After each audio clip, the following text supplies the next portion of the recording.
You should write the fast stuff slow and the slow stuff fast. Lee Child. You're listening to Writing Roots, brought to you by Aspen House Publishing.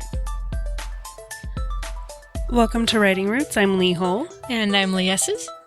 Today we are talking about one of my favorite topics in storytelling, and that is momentum. As an action author, keeping the story moving is incredibly important. Keeping the rhythm of the conversation going is important. Understanding how your reader reads and understanding how long it takes to read certain things completely changes how your story is conveyed. There are a lot of things that go into maintaining momentum, and a lot of that is in essentially your storytelling. One of the things I use to keep fight scenes moving quickly is sort of an in-scene foreshadowing. So when he walks into the room, he notices the TV, he notices the vase, he notices the open window. Then when the fight scene comes, you don't have to describe where the vase is. You can just say he swiped it and smashed it against the guy's head. So foreshadowing is a very useful thing with momentum. In the scene, it sets the scene, creates a little bit of interaction there that makes it easier. And in a more long-term sense, foreshadowing gives the reader something to be looking forward to keep them in the story. And as long as the rest of the content that you have along the way still has a good momentum to it, they'll get to that resolution of the foreshadowing and feel satisfied. However long your character takes to understand something, that's about how long your reader should take to understand that something. If your character glances out the window, sees the sun is rising, and then goes on his way to work, and doesn't see more than it's sunrise, then you shouldn't spend more than a sentence on it. If they are on a veranda, sipping an Italian espresso, watching the sun rise, then you can spend 6 paragraphs waxing poetic about it because he's spending that much time looking at it. Sentence and paragraph structure makes a very, very big difference in momentum. If you're in the middle of a fight scene, you need shorter sentences. You need, punch, punch, slam, kick, grab, pow. Go full comic book with this.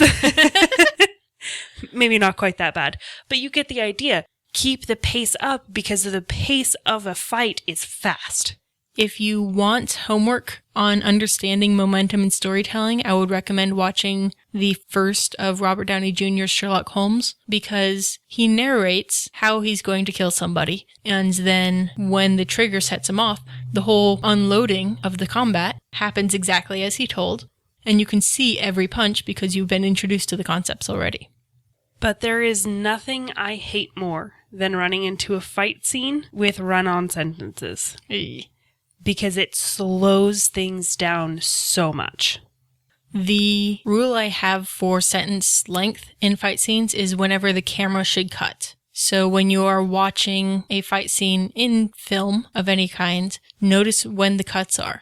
There are maybe 1 or 2 per second. They should be moving very fast, and your sentences as a storyteller should be moving very fast. So the beginning quote of this episode was, you should write the fast stuff slow and the slow stuff fast. How do you go about that? Try to just get the first draft down as quickly as possible. But I do slow down for writing the fight scenes, for understanding, making sure this combat makes sense, not only to my mom, but to my ex-husband, who is a very proficient martial artist. So it doesn't necessarily mean that the actual words, sentence structure, usage is going to be slow. It means that your process of writing it needs to have more care. Yes. But if you are going through the slow stuff, the exposition bits or the... Just move on. Yeah, just move on. Just keep writing it. Get through it. You don't need to spend a lot of time on it, especially on exposition. I would say that is probably my weakest and least developed of my writing skill set is exposition and embellishing on what a scene looks like. If it's not relevant, I just sort of go, maybe the sky is blue, moving on. And that's why your editor is a fantasy author that can add rich detail to your story. But swords are cool. Just keep that in mind. One of the biggest problems with momentum is the first chapter. Mm-hmm. Your first chapter sets the stage for the rest of your book and how it's going to move. If your first chapter is a whole background and backstory on the main character, I know the book is going to be boring. But if your first sentence really gets that momentum going off the bat, then you've got my eyes on your book for a while. At least the rest of the first chapter. Yeah. One of the tools non-action authors can use is leaving, I call them footholds, for later. So leaving little moments that you can call back to, that future scene would not be the same without that little foothold. My favorite author does this very, very, very well. There's actually kind of a running joke in the fandom that his foreshadowing is like a full dozer and we still don't get it until the end of the book. But he does a fantastic job and it helps push the momentum forward because some of momentum is giving your readers a reason to keep going. Yeah. Momentum, your reader should always be leaning forward, not leaning back. Foreshadowing is a little different than building a theme, and that has to do a lot with the number of times that it's mentioned. And so we will talk about the rule of 3 later on, but foreshadowing tends to be once in the beginning and once in the end. One of my favorite tools in the writer's toolbox of maintaining momentum is the yes but. I see that most often in the TV show Supernatural. Those writers do it very well. It's a way to make sure that your characters don't seem incompetent without solving the problem. So Sam was saved from the vampires, but he was saved by the bad guy, and now they owe the bad guy a favor. So that helps the main characters accomplish something, but still helps the story continue forward. This is a very useful tool to keep in the middle of your story. When you're trying to push forward to the climax of the story, you're having to build momentum, build curiosity. Your characters have to still encounter problems before that final point. This is a very good way to do it. A lot of your loss of your mentor character in the hero's journey happens with the yes but. Yes, Han and Luke and Leia got away on the Millennium Falcon, but Obi-Wan had to stay behind. A word of caution when it comes to momentum in your story are descriptions. Descriptions can help or they can really hurt momentum. Look at Tolkien. His descriptions kill momentum of his stories. Love the stories, love the books, but they are difficult to read because they are so slow. So when you're writing descriptions, keep a couple things in mind. We mentioned it a little bit earlier, but however long the character is spending on it is how long the reader should be reading it. Don't spend a ton of time in mental thoughts when they're in middle of an action. Yeah, and that's when the setup and the execution ends up being a useful tool. My character might notice that there are 3 potential bad guys in a room. And one has a beard, one has long hair, one looks like he just got out of the military. So I don't even have to know their names in order to go, beard guy did this. And it's much easier to kill somebody that we don't know the name of when it comes to minion combat. Another thing when it comes to using descriptions or making sure to keep the momentum going is cut the fluff. Yes. Things that don't matter, that aren't relevant to the story, the plot, the characters, get rid of it. We don't need to know they went to the bathroom unless they're under a time crunch and they just really, really need to go to the bathroom. When you find yourself scanning your own work, there's probably something that needs to be addressed. If you're bored, they're bored. Last episode, we mentioned a little bit about dialogue tags. Dialogue tags are controversial in whether or not they help or hurt the story. Me, personally, I really believe it depends on the situation. Obviously, you need a tag if you're having a whole group of people talking and you need to identify who is talking. But mentioned earlier in last episode, that should also be obvious with the word choice that your character has.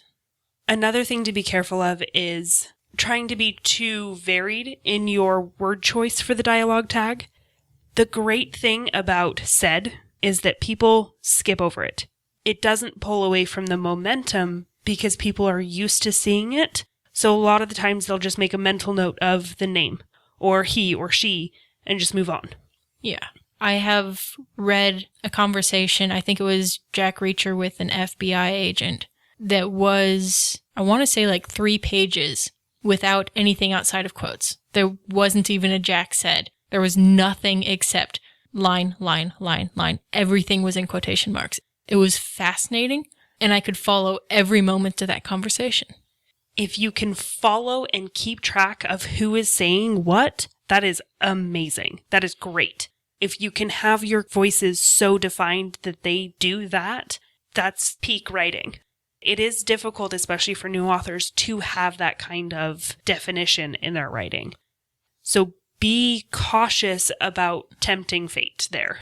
I know a lot of people say, don't use said, or a lot of people say, use said. Go with what feels natural, what feels right in your story. Because your instincts are probably true to your genre. If you're reading a lot of YA and they say said a lot, it's okay. And that's a lot of the difference between Leigh and I in our writing. I'm a fantasy author, so we tend to have longer sentences, more verbose dialogue. Having dialogue tags is sometimes very, very important. In action, where you want to keep the pace going quickly, even dialogue tags can be useless. A better way to do that in action is to give the character something to do. She swept across the floor for the final time and then stomped her foot. I don't like your tone of voice, mister. So there is an action and then dialogue. If it's in the same paragraph, we know it's the same person doing it. You don't even have to have a technical tag. Yep.